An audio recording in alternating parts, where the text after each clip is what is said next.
Hey guys, ituturo ko po ngayon sa inyo kung paano tayo mag-contact sa Google ADSENSE. Ayan. Google ADSENSE guy. Ayan. Punta tayo sa ating nasaan ba yan? YouTube Studio. YouTube channel, your channel. And then, after ng your channel, kiklik mo po yung customize channel. Then, after po nyan, guys, ito po, scroll down natin. Down, down, down. Hanggang sa makita nyo po yung health. Ayan. And then, need to go down. Need more help. And then, get creator support. Okay. And then, monetization ads and AdSense. Okay. And then, merong request chat dyan. So, ito na po yung email. Kiklik po natin si email.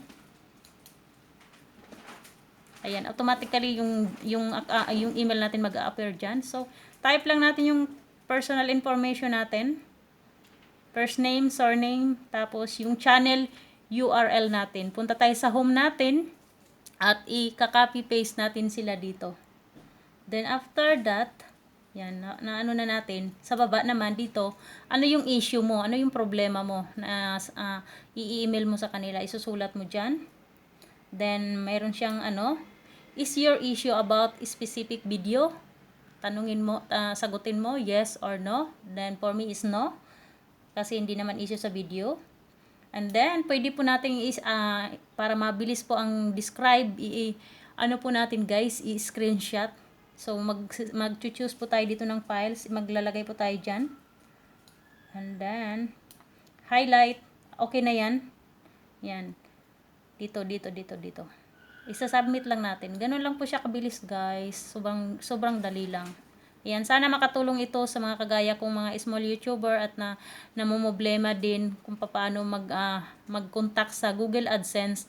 Ayan guys, mabilis lang pala. Mabilis lang pala pero hintayin po natin kung gaano sila kabilis mag-respond sa ating mga in-email, sa ating sinend. Kasi siyempre madaming nag-email sa kanila kaya hindi nila agad-agad masagot ang ating problema. Pero hintayin lang po natin, wag po tayong mainip guys. Ayan, sana naka-help ito sa inyo at sana gagawin nyo rin kung mayroon kayong may problema kayo sa inyong channel. Ayan guys, ito lang po, ganun lang po pala kadali. Thank you guys and ayan, bye-bye and magandang araw sa ating lahat.